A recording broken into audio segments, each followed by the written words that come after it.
ಕುಮಾರಸ್ವಾಮಿ ದೇವಸ್ಥಾನದ ಸುತ್ತ ಗಣಿಗಾರಿಕೆಗೆ ಅವಕಾಶ ಕೊಡಲಾಗಿದೆ.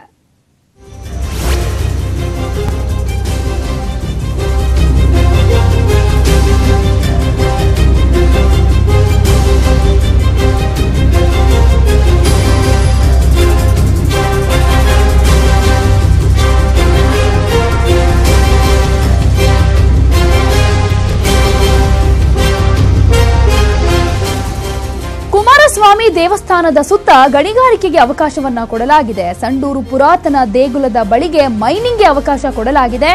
ಜಿಂದಾಲ್ ಒಡೆತನದ ನಂದಿ ಮೈನಿಂಗ್ ಕಂಪನಿಗೆ ಗಣಿಗಾರಿಕೆಗೆ ಅವಕಾಶವನ್ನ ಕೊಡಲಾಗಿದೆ. ಕೆಲವು ತಿಂಗಳ ಹಿಂದೆ ಸಿಎಂ ಎಚ್.ಡಿ. ಕುಮಾರಸ್ವಾಮಿ ಅಲ್ಲಿಗೆ ಭೇಟಿಯನ್ನ ಕೊಟ್ಟಿದ್ರು. ಗಣಿಗಾರಿಕೆಗೆ ಅವಕಾಶ ಕೊಡೋದಿಲ್ಲ ಅಂತ ಭರವಸೆಯನ್ನು ಕೂಡ ಕೊಟ್ಟಿದ್ರು. ಈಗ ಮಾತು ತಪ್ಪಿದ್ದಾರೆ ಎಚ್.ಡಿ. ಕುಮಾರಸ್ವಾಮಿ ಅವರು. ಈಗ ಕುಮಾರಸ್ವಾಮಿ ಅವರ ವಿರುದ್ಧ ಸ್ಥಳೀಯರು ಆಕ್ರೋಶವನ್ನ ವ್ಯಕ್ತಪಡಿಸ್ತಾ ಇದ್ದಾರೆ. ಜನಸಂಗ್ರಾಮ್ ಪರಿಷತ್ ಸದಸ್ಯರಿಂದ ತೀವ್ರ ಆಕ್ರೋಶ ವ್ಯಕ್ತವಾಗ್ತಾ ಇದೆ. ಸಂಡೂರು ತಹಶೀಲ್ದಾರ್ಗೆ ಜನಸಂಗ್ರಾಮ್ ಪರಿಷತ್ ಸದಸ್ಯರು ಮನವಿಯನ್ನ ಮಾಡಿಕೊಳ್ತಾ ಇದ್ದಾರೆ. ಈಗಾಗಲೇ ಗಣಿಗಾರಿಕೆಯಿಂದ ದೇವಾಲಯ ಬಿರುಕು ಬಿಡ್ತಾ ಇದೆ. ಮತ್ತೆ ಗಣಿಗಾರಿಕೆ ಆದ್ರೆ ದೇವಾಲಯ ಹಾಳಾಗತ್ತೆ ಅನ್ನೋ ಕಾರಣಕ್ಕಾಗಿ ಸಾಕಷ್ಟು ಆಕ್ರೋಶವನ್ನ ಇಲ್ಲಿ ಅವರು ವ್ಯಕ್ತಪಡಿಸ್ತಾ ಇದ್ದಾರೆ. ಜನಸಂಗ್ರಾಮ್ ಪರಿಷತ್ ಸದಸ್ಯರು ಆಕ್ರೋಶವನ್ನ ಹೊರಹಾಕ್ತಾ ಇದ್ದಾರೆ. ದೇವಸ್ಥಾನದ ಬಳಿ ಜಿಂದಾಲ್ ಸಂಸ್ಥೆ ಒಡೆತನದ ನಂದಿ ಮೈನಿಂಗ್ ಗಣಿ ಕಂಪನಿಗೆ ಅವಕಾಶವನ್ನ ಕೊಡಬಾರದು ಅಂತ ಅವರು ಮನವಿಯನ್ನ ಮಾಡಿಕೊಳ್ತಾ ಇದ್ದಾರೆ. ಪ್ರಮುಖವಾಗಿ ಈಗಾಗಲೇ ಗಣಿಗಾರಿಕೆಯಿಂದ ಆ ದೇವಾಲಯ ಬಿರುಕನ್ನ ಬಿಟ್ಟಿದೆ.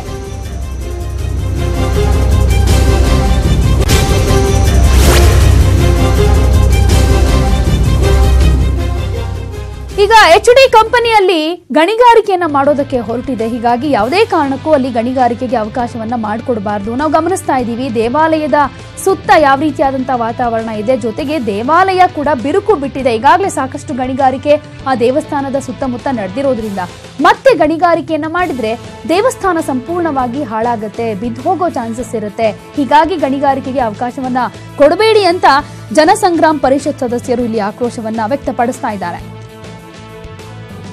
ಈ ಬಗ್ಗೆ ಮತ್ತಷ್ಟು ಮಾಹಿತಿಯನ್ನ ಕೊಡ್ತಾರೆ ನಮ್ಮ ರಿಪೋರ್ಟರ್ ಶರಣು ಹಂಪಿ. ಮೊದಲೇ ದೇವಸ್ಥಾನ ಶಿಥಿಲಾವಸ್ಥೆಗೆ ತಲುಪ್ತಾ ಇದೆ. ಇಷ್ಟು ದಿನ ಗಣಿಗಾರಿಕೆ ಆಗಿ ಈಗ ಮತ್ತೆ ಗಣಿಗಾರಿಕೆಗೆ ಅವಕಾಶ ಕೊಟ್ಟಿರೋದ್ರಿಂದ ಏನ್ ಹೇಳ್ತಾ ಇದ್ದಾರೆ ಗ್ರಾಮಸ್ಥರು? ಈ ರೀತಿ ಅನುಮತಿ ಕೊಟ್ಟಿದ್ದಾದ್ರೂ ಯಾಕೆ, ಹೇಗೆ ಅಂತ ಈಗ ಅದೇ ಪ್ರಶ್ನೆಯನ್ನ ಬಳ್ಳಾರಿಯ ಜನಸಂಗ್ರಾಮ ಪರಿಷತ್ನ ಸದಸ್ಯರು ಮತ್ತು ಮುಖಂಡರು ಎಲ್ಲರೂ ಕೂಡ ಪ್ರಶ್ನೆ ಮಾಡ್ತಾ ಇದ್ದಾರೆ. ನಿನ್ನೆ ಏನ್ ಈ ಬಗ್ಗೆ ಸಂಡೂರಿನ ತಹಶೀಲ್ದಾರ್ ಅವರಿಗೆ ಮನವಿ ಪತ್ರವನ್ನ ಜಿಲ್ಲಾಧಿಕಾರಿ ಮೂಲಕ ಸಿಎಂ ಅವರಿಗೆ ಮನವಿ ಪತ್ರವನ್ನ ಸಲ್ಲಿಸಿದ್ದಾರೆ.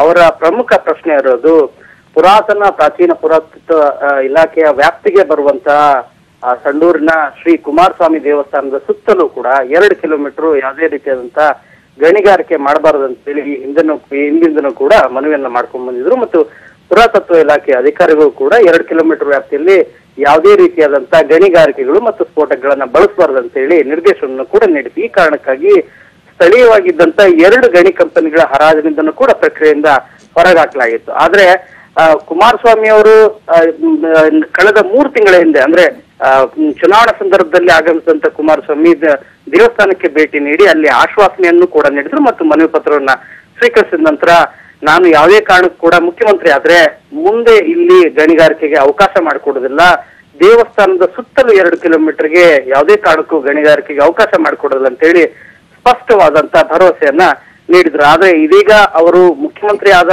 1 ವಾರಕ್ಕೆ ಜಿಂದಾಲ್ ಒಡೆತನದ ಎಸ್.ಟಿ. ಮೈನಿಂಗ್ ಕಂಪನಿಗೆ ಗಣಿಗಾರಿಕೆಗೆ ಅವಕಾಶ ಮಾಡಿಕೊಟ್ಟಿದ್ದಾರೆ. ಇದು ಸಾಕಷ್ಟು ಚರ್ಚೆ ಆಗ್ತಾ ಇದೆ.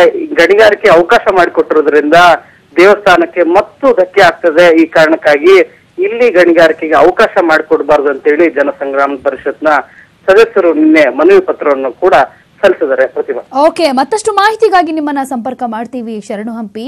ಇನ್ನೊಂದ್ ಕಡೆಯಲ್ಲಿ ನಾವಿಲ್ಲಿ ಗಮನಿಸಬೇಕಾಗತ್ತೆ, ಸಿಎಂ ಕುಮಾರಸ್ವಾಮಿ ಅವ್ರಿಗೂ ಕೂಡ ಕೆಲವೊಂದು ಪ್ರಶ್ನೆಗಳನ್ನ ಕೇಳಬೇಕಾಗತ್ತೆ. ಅಂದ್ರೆ ಈ ಒಂದು ನಿರ್ಧಾರದ ಹಿಂದೆ ಯಾವ ರೀತಿಯಾದಂತಹ ಪ್ರಭಾವ ಆಗಿರಬಹುದು ಅನ್ನೋದ್ರ ಬಗ್ಗೆ ಕೆಲವೊಂದು ಪ್ರಶ್ನೆಗಳು ಇದೆ. ಅದನ್ನ ನೋಡ್ತಾ ಹೋಗೋದಾದ್ರೆ, ಸಿದ್ದರಾಮಯ್ಯ ಸರ್ಕಾರ ಇದ್ದಾಗ ಈ ಗಣಿಗಾರಿಕೆಗೆ ವಿರೋಧ ವ್ಯಕ್ತಪಡಿಸಿದ್ದಾದ್ರೂ ಯಾಕೆ?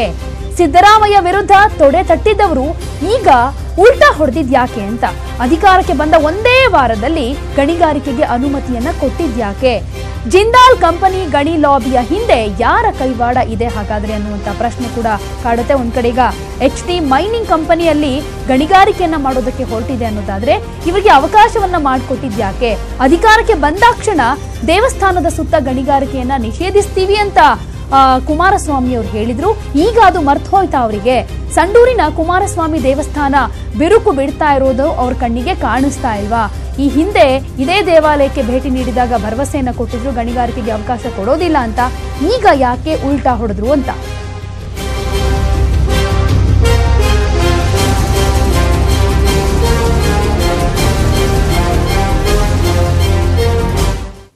ಇನ್ನು ಈ ಬಗ್ಗೆ ಮಾತನಾಡೋದಕ್ಕೆ ಜನಸಂಗ್ರಾಮ್ ಪರಿಷತ್ ಸದಸ್ಯರಾಗಿರುವಂತಹ ಶ್ರೀಶೈಲ ಅವರು ದೂರವಾಣಿ ಸಂಪರ್ಕದಲ್ಲಿದ್ದಾರೆ. ನಮಸ್ತೆ ಶ್ರೀಶೈಲ ಅವರೇ. ನಮಸ್ತೆ ಶ್ರೀಶೈಲ ಅವರೇ, ಈಗ ಸಿಎಂ ಕುಮಾರಸ್ವಾಮಿ ಅವರು ಕುಮಾರಸ್ವಾಮಿ ದೇವಾಲಯದ ಸುತ್ತ ಗಣಿಗಾರಿಕೆ ಮಾಡೋದಕ್ಕೆ ಅವಕಾಶವನ್ನ ಮಾಡಿಕೊಟ್ಟಿದ್ದಾರೆ ಅನ್ನೋದಾದ್ರೆ ಏನಾಗಿರ್ಬೋದು? ಯಾರ ಕೈವಾಡ ಇರ್ಬೋದು? ಇಂಥ ಒಂದು ನಿರ್ಧಾರದ ಬಗ್ಗೆ ಏನ್ ಹೇಳ್ತೀರಾ? ಮೇಡಮ್, ನಾವೀಗ ಸುಮಾರು 2 ವರ್ಷದಿಂದ ಈ ವರ್ತೂರ್ ಟ್ರೇಡರ್ಸ್ ಮತ್ತು ಕಾರ್ತಿಕೇಯ ಮೈನಿಂಗ್ ಕುಮಾರಸ್ವಾಮಿ ಟೆಂಪಲ್ ಇಂದ 300 ಮತ್ತು 600 ಮೀಟರ್ ಅಂತರದಲ್ಲಿದೆ. ಈ ಒಂದು 2 ಗಣಿ ಪ್ರದೇಶದಲ್ಲಿ ಗಣಿ ಚಟುವಟಿಕೆಯನ್ನು ಮಾಡದಂತ ಹೇಳಿ ಏನು ಒಂದು archaeology survey of India superintendent archaeologist 2015ರಲ್ಲಿ ಮತ್ತೆ 2017ರಲ್ಲಿ ಪತ್ರವನ್ನು ಬರೆದಿದ್ರು. ಆದಾಗ್ಯೂ ಕೂಡ ಈ ಸಿದ್ದರಾಮಯ್ಯನವರು 1978 ನೋಟಿಫಿಕೇಶನ್ ಏನು ಒಂದು 2 ಕಿಲೋಮೀಟರ್ ವ್ಯಾಪ್ತಿಯಲ್ಲಿ ಗಣಿಗಾರಿಕೆ ಕೊಡಬಾರ್ದನ್ನ ನೋಟಿಫಿಕೇಶನ್ ಅನ್ನ ಸಿದ್ದರಾಮಯ್ಯನವರು ಹಿಂದಿನ ಮುಖ್ಯಮಂತ್ರಿ ಅದನ್ನು ವಾಪಸ್ ಪಡೆದುಕೊಂಡು ಈ ಗಣಿ ಲಾಬಿಗಳಿಗೆ ಅನುಕೂಲ ಮಾಡಿಕೊಟ್ಟಿದ್ರು. ತದನಂತರ ನಾವು ಸಾಕಷ್ಟು ಹೋರಾಟಗಳನ್ನ ಮಾಡಿದ ಮೇಲೆ ಏನು ಮೊನ್ನೆ ಚುನಾವಣಾ ಸಂದರ್ಭದಲ್ಲಿ ಕುಮಾರಪರ ಯಾತ್ರೆಯಲ್ಲಿ ಮೂಲಕ ಏನು ಬಂದಿರತಕ್ಕಂತ ಹಿಂದಿನ ಮಾಜಿ ಮುಖ್ಯಮಂತ್ರಿ ಮತ್ತು ಈಗಿನ ಮುಖ್ಯಮಂತ್ರಿ ಕುಮಾರಸ್ವಾಮಿ ಅವರು ಕೂಡ ಒಂದು ಕುಮಾರಸ್ವಾಮಿ ದೇವಸ್ಥಾನಕ್ಕೆ ಭೇಟಿ ನೀಡಿದ್ರು. ಜನಸಂಗ್ರಾಮ ಪರಿಷತ್ತು ಮತ್ತು ನೂರಾರು ಭಕ್ತರ ಸಮೂಹ ಒಂದು 200 ಪುಟಗಳ ಒಂದು ಇರ್ತಕ್ಕಂತ ದಾಖಲೆಗಳ ವರದಿಯನ್ನ ಮುಖ್ಯಮಂತ್ರಿ ಅವರಿಗೆ ಕೊಟ್ಟಿದ್ದೀವಿ ನಾವು ಎಸ್ ಕುಮಾರಸ್ವಾಮಿ ಅವರಿಗೆ. ಅವ್ರು ಏನ್ ಹೇಳಿದ್ರು, ಅವಾಗ ಆ ಒಂದು ಸನ್ನಿಧಿಯಲ್ಲಿ ನಿಂತ್ಕೊಂಡು ಸಿದ್ದರಾಮಯ್ಯನವರಿಗೆ ಅವರು ಒಂದು ಆರೋಪನ ಮಾಡ್ತಾರೆ. ಈ ರೀತಿ ಅಕ್ರಮ ಗಣಿಗಾರಿಕೆ ವಿರುದ್ಧ ತೊಡೆ ತಟ್ಟಿ ಬಂದಿರತಕ್ಕಂಥ ಸಿದ್ದರಾಮಯ್ಯನವರು ಈ ಒಂದು ಐತಿಹಾಸಿಕ ದೇಗುಲದ ಬಳಿ ಗಣಿಗಾರಿಕೆಯನ್ನ ಕೊಟ್ಟಿದ್ದಾರೆ. ಇದು ಖಂಡನೀಯ. ನಾನು ಈ ರಾಜ್ಯದ ಮುಖ್ಯಮಂತ್ರಿ ತಕ್ಷಣವೇ ಈ ಒಂದು ದೇವಸ್ಥಾನದ ವ್ಯಾಪ್ತಿಯ 3 ಕಿಲೋಮೀಟರ್ ಇದರಲ್ಲಿ ಯಾವುದೇ ಗಣಿ ಚಟುವಟಿಕೆ ನಡೆದ ಹಾಗೆ ನಾನು ಈ ಒಂದು ಸ್ಮಾರಕವನ್ನ ಐತಿಹಾಸಿಕ ಸ್ಮಾರಕವಾಗಿ ನಾನು ಸಂರಕ್ಷಣೆ ಮಾಡ್ತೇನೆ ಅಂತ ಹೇಳಿ ಅವತ್ತು ರಾಜ್ಯದ ಜನತೆಗೆ ಭರವಸೆಯನ್ನ ಕೊಟ್ಟಿದ್ರು. ಆದ್ರೆ 23ನೇ ತಾರೀಕು ಪ್ರಮಾಣ ವಚನ ಸ್ವೀಕರಿಸಿದಂತ ಕುಮಾರಸ್ವಾಮಿ ಅವರು ಕೆಲವೇ 8 ದಿನಗಳ ಆಜುಬಾಜಿನಲ್ಲಿ ಮತ್ತೆ ಏನು ಒಂದು ಕುಮಾರಸ್ವಾಮಿ ದೇವಸ್ಥಾನಕ್ಕೆ ಧಕ್ಕೆ ಆಗ್ತಕ್ಕಂತ ಏನು ಜಿಂದಾಲ್ ಒಡೆತನದ HD ಮೈನಿಂಗ್ ಪ್ರದೇಶವನ್ನ ಅದಿರು ಉತ್ಪಾದನೆ ಮಾಡ್ಲಿಕ್ಕೆ ಕೊಡ್ತಾ ಇದ್ದಾರೆ. ಅಂದ್ರೆ ಇದರಿಂದ ಸ್ಪಷ್ಟವಾಗಿ ಗೊತ್ತಾಗತ್ತೆ ಎಲ್ಲಾ ಏನು ಒಂದು ಕಾಂಗ್ರೆಸ್ ಆಗಿರ್ಬೋದು, JDS ಆಗಿರ್ಬೋದು, ಗಣಿ ಲಾಬಿಗಳಿಗೆ ಒಳಗಾಗಂತ ಸರ್ಕಾರಗಳೇ ಇವು. ಅದ್ರಲ್ಲಿ 2 ಮಾತಿಲ್ಲ. ನಾವು ಈಗ ಹಿಂದೆ ಅಲ್ಲಿ ವಚನ ಭ್ರಷ್ಟ ಅಂತ ಹೇಳಿ ಏನೋ ಒಂದು ಹಣೆಪಟ್ಟಿಯನ್ನ ಇಟ್ಕೊಂಡಿದ್ರು ಕುಮಾರಸ್ವಾಮಿ ಅವರು. ಇಂದು ಈ ವಿಷಯದಲ್ಲಿ ಅದು ಅಳಿಸ್ಕೋಬೇಕಂದ್ರೆ ಇದು ತಕ್ಷಣವೇ ಏನು ಒಂದು 31/5/2018 ಏನು ಒಂದು ಅದಿರು ಉತ್ಪಾದನೆ ಕೊಟ್ಟಿರ್ತಕ್ಕಂತ ಇಮಿಡಿಯೇಟ್ ಆಗಿ ರದ್ದು ಮಾಡಬೇಕು. ಈ ಒಂದು ಪ್ರದೇಶವನ್ನ 3 ಕಿಲೋಮೀಟರ್ ವ್ಯಾಪ್ತಿಯಲ್ಲಿ ಗಣಿಗಾರಿಕೆಗೆ ನಿಷೇಧ ಮಾಡಬೇಕು. ಆ ಮೂಲಕ ಮಾತ್ರ ನಾವು ಈ ಮುಖ್ಯಮಂತ್ರಿ ಕುಮಾರಸ್ವಾಮಿಯವನ್ನ ರಾಜ್ಯದ ಜನತೆ ಮತ್ತು ಭಕ್ತರು ನಂಬ್ತಾರಂತ ಹೇಳಲಿಕ್ಕೆ ಇಷ್ಟಪಡ್ತೇನೆ.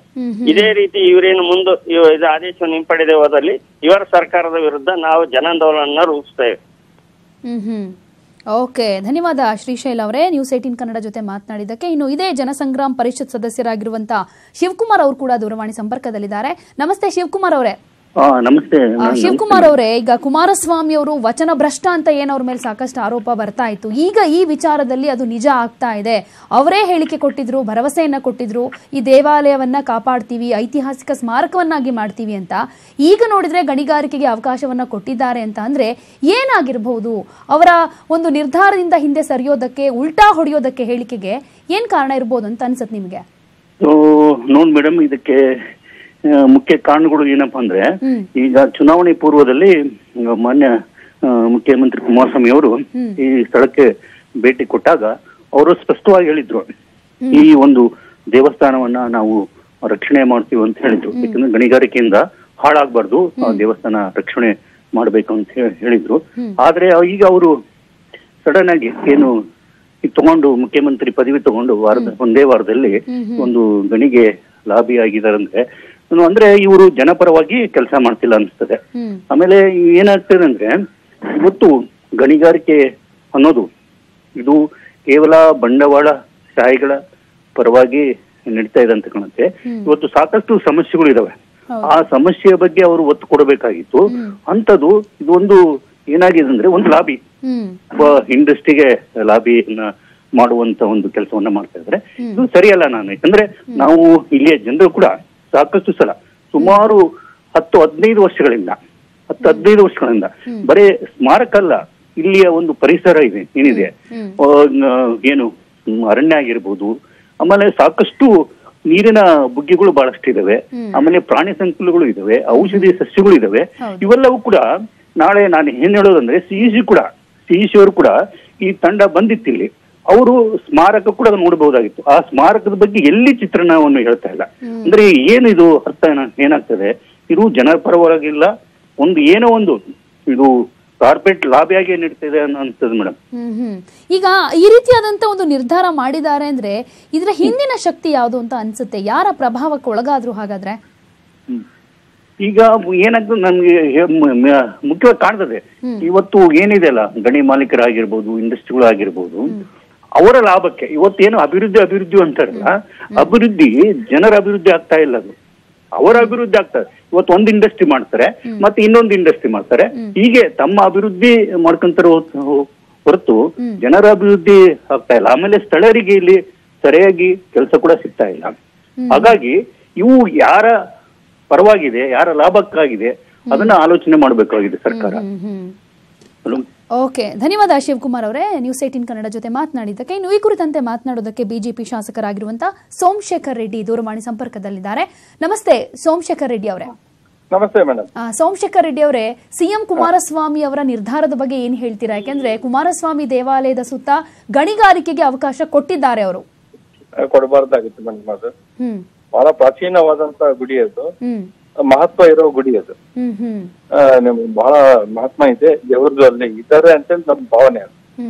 ಅಂದ್ರೆ ಈಗ ಪ್ರಶ್ನೆ ಉದ್ಭವ ಆಗ್ತಾ ಇರೋದು, ಕೆಲವು ದಿನಗಳ ಹಿಂದೆ ಆ ದೇವಸ್ಥಾನಕ್ಕೆ ಹೋದಾಗ ನಾನ್ ಸಿಎಂ ಆದ್ರೆ ಅಂತಾನು ಕೂಡ ಹೇಳಿದ್ರು. ಸಿಎಂ ಆದಂತ ಸಂದರ್ಭದಲ್ಲಿ ಇಲ್ಲಿ ಗಣಿಗಾರಿಕೆಯನ್ನ ನಿಷೇಧ ಮಾಡ್ತೀನಿ, ಯಾವುದೇ ಅವಕಾಶ ಕೊಡೋದಿಲ್ಲ ಅಂತ ಹೇಳಿದ್ದ ಅವರೇ ಈಗ ಗಣಿಗಾರಿಕೆಗೆ ಅವಕಾಶವನ್ನ ಕೊಡ್ತಾರೆ ಅಂತಂದ್ರೆ ಏನಾಗಬಹುದು ಅಂತ, ಯಾರ ಪ್ರಭಾವಕ್ಕೆ ಮಣಿದ್ರು ಅಂತ?